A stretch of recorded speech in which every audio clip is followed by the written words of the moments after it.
Hello everyone, I hope आप सभी लोग अच्छे होंगे। आज मैं आ गई हूँ आपके पास एक न्यू वीडियो लेके, जो कि हमारी issues and challenges of teaching social science की है। यहाँ पे हम डिस्कस करेंगे कि कौन कौन से हमें चैलेंजेस फेस करने पड़ते हैं, कौन कौन से इश्यूज़ आते हैं सोशल साइंस सब्जेक्ट को पढ़ाने के टाइम पे। तो चलिए वीडियो को शुरू करते हैं बिना टाइम वेस्ट करें। ये वीडियो आपके लिए बहुत ज़्यादा हेल्पफुल होने वाली है। वीडियो को लास्ट तक की मेरे साथ ज़रूर से देखिएगा। हमारा फर्स्ट पॉइंट आ जाता है complexity of concept. Social science deal with complex and abstract concept making it difficult for student to understand and relate to. जैसे कि आप सबको पता है कि सोशल साइंस एक बहुत ही ब्रॉड सब्जेक्ट है। इसमें कॉम्प्लेक्स टॉपिक भी इंक्लूड होते हैं और इजी टॉपिक भी इंक्लूड होते हैं। कॉम्प्लेक्स टॉपिक में कई बार क्या होता है कि एब्स्ट्रैक्ट थिंकिंग इंक्लूड होती है, जिसकी वजह से बच्चों को टॉपिक समझने में बहुत सारी दिक्कतें फेस करनी पड़ती हैं और वो चीज़ों को रिलेट नहीं कर पाते हैं। कई बार क्या होता है कि बच्चों का इंटरेस्ट भी लैक हो जाता है। तो ये सारी दिक्कतें फेस करनी पड़ती हैं हमें एक सोशल साइंस सब्जेक्ट को पढ़ाने के लिए। नेक्स्ट हमारा पॉइंट आ जाता है diverse perspective. Social science encompasses diverse perspective, opinions and biases which can lead to controversies and challenges in the classroom। यहाँ पे क्या होता है कि सोशल साइंस बहुत सारे डाइवर्स पर्सपेक्टिव को एड्रेस करता है, कवर करता है, जिसकी वजह से कंट्रोवर्सीज क्रिएट होती हैं, चैलेंजेस क्रिएट होते हैं क्लासरूम में। बहुत सारे कंट्रोवर्सी टॉपिक जो है सोशल साइंस में इंक्लूड होते हैं, जिसकी वजह से बच्चों में ही आपस में कह सकते हैं मतभेद हो जाती है। कभी कभी किसी को कोई बात बहुत बुरी लग जाती है। आप सोशल साइंस में इनइक्वालिटी, डिस्क्रिमिनेशन, ये सारे टॉपिक्स पढ़ते हो, जिसकी वजह से बहुत कंट्रोवर्सी क्रिएट हो जाती है कभी कभी क्लासरूम में। नेक्स्ट हमारा पॉइंट आ जाता है sensitivity and controversy.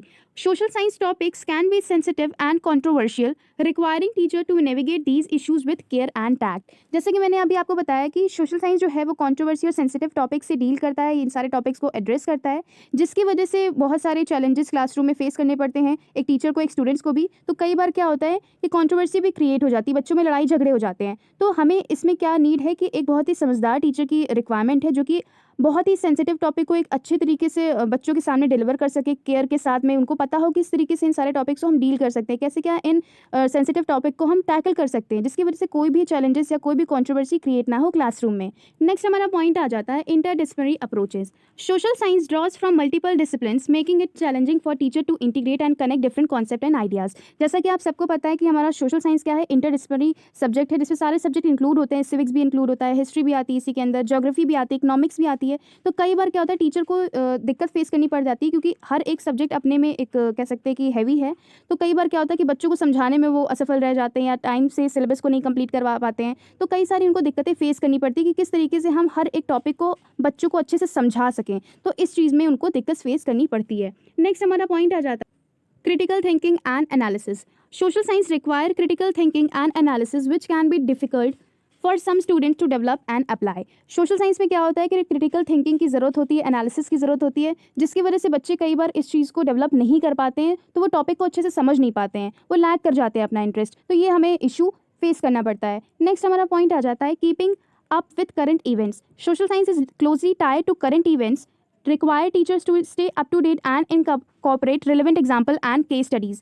Social science हमारा ऐसा सब्जेक्ट है जो कि हमारे अप टू डेट रहता है। हमारे जो करंट इवेंट्स चल रहे हैं सोसाइटी में क्या चीज़ की ज़रूरत है, क्या हमारा ट्रेंड चल रहा है, उसके साथ साथ ही चलता है। तो यहाँ पे क्या होता है कि टीचर की भी यही रिक्वायरमेंट होती है, यही हम कह सकते हैं कि यही उसकी भी नीड होती है कि वो बच्चों को भी इन्हीं सब टॉपिक्स को, इन्हीं सब ट्रेंड के साथ में लेके चले। ऐसा ना हो कि वो पुराना डेटा को लेके ही सिर्फ पढ़ा रहे हैं। तो यहाँ पे हमें क्या करना है कि बच्चों को अप टू डेट रखना है। हमारे सोशल साइंस सब्जेक्ट को सोसाइटी की नीड्स के साथ साथ हमें पढ़ाना है। जो लेटेस्ट ट्रेंड चल रहा है उसके अकॉर्डिंग हमें डेटा बच्चों को बताना है। नेक्स्ट हमारा पॉइंट आ जाता है student engagement. Social science can be perceived as dry or abstract, making it challenging to engage student and promote active learning। जैसे कि आप सबको पता है कि सोशल साइंस एक ब्रॉड सब्जेक्ट है, जिसमें कई सारे सब्जेक्ट इंक्लूड होते हैं।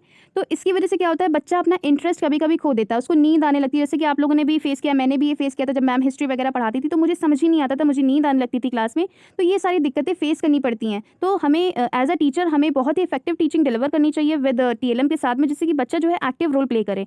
और कई सारे टीचर जो है वही पुराने मेथड को अप्लाई करके वही चीज़ें पढ़ाते, तो जिसकी वजह से क्या होता है कि बच्चे का जो इंटरेस्ट है वो कहीं ना कहीं लैग कर जाता है और बच्चे सही तरीके से उस सब्जेक्ट को अच्छे से पढ़ नहीं पाते, इनको कॉन्सेप्ट की नॉलेज अच्छे से नहीं हो पाती है। तो ये दिक्कतें फेस करनी पड़ती है एज अ स्टूडेंट, और कभी कभी टीचर को भी फेस करना पड़ता है कि वो समझाता तो बहुत अच्छी तरीके से है, लेकिन बच्चों को समझ ही नहीं आता, क्योंकि वही टेक्निक अप्लाई कर रहे हो जो सालों सालों से वही बुक से आप पढ़ा रहे हो। तो आपकी कहीं ना कहीं मेहनत भी जा रही है और आप बच्चों को समझाने में असफल भी हो पा रहे हो। तो ये सारी दिक्कतें फेस करनी पड़ती हैं। नेक्स्ट हमारा 8 पॉइंट आ जाता है assessment and evaluation. Assessing and evaluating student learning in social science can be complex due to subjective nature of the matter. क्या कई बार यहाँ पे क्या होता है कि बच्चों का असेसमेंट और इवैल्यूएशन में दिक्कत आती है, क्योंकि सोशल साइंस का जो सिलेबस है वही इतना ब्रॉड रहता है कि उसको ही हमें ख़त्म करने के लिए बहुत ज़्यादा टाइम टेकिंग हो जाता है, जिसकी वजह से टीचर को टाइम ही नहीं मिल पाता है कि वो बच्चों का असेसमेंट कर पाएँ, बच्चों को इवैल्यूएशन कर पाएँ कि उन्हें क्या चीज़ समझ में आए, कितना क्या आया है, उनका हम टेस्ट ले सकें। तो ये सारी चीज़ें कहीं न कहीं उनको डिफ़िकल्टी फ़ेस करनी पड़ती है, क्योंकि इसमें कई सारा जो सोशल साइंस का हमारा नेचर है वो थ्योरेटिकल है, बहुत सारे टॉपिक्स इंक्लूड रहते हैं, बहुत सारे सब्जेक्ट इंक्लूड रहते हैं,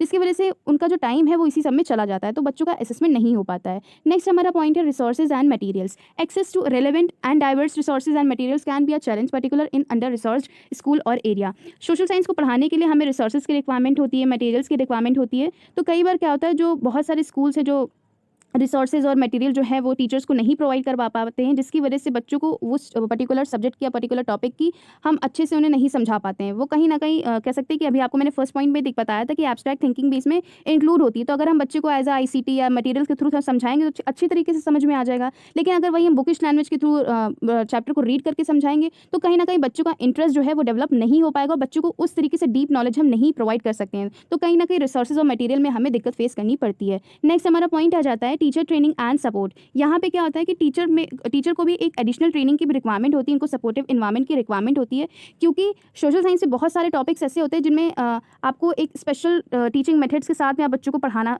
होता है। तो कहीं ना कहीं यहाँ पे हमें ट्रेनिंग भी देने की ज़रूरत है, टीचर्स को एक सपोर्टिव इन्वायरमेंट भी प्रोवाइड करने की ज़रूरत है, जिसकी वजह से वो इफेक्टिव टीचिंग जो है वो क्लासरूम में डिलीवर कर सके। तो कई जो स्कूल डिपार्टमेंट है या एजुकेशन डिपार्टमेंट है तो ये चीज़ करने में असफल रहते हैं, जिसकी वजह से ये सारी इशूज़ और चैलेंजेस उन्हें फेस करने पड़ते हैं। आई होप ये पॉइंट्स आपको बहुत अच्छी तरीके से क्लियर हो गए होंगे। वीडियो अच्छी लगी तो लाइक कमेंट शेयर जरूर से करिएगा। Thanks for the watching this video.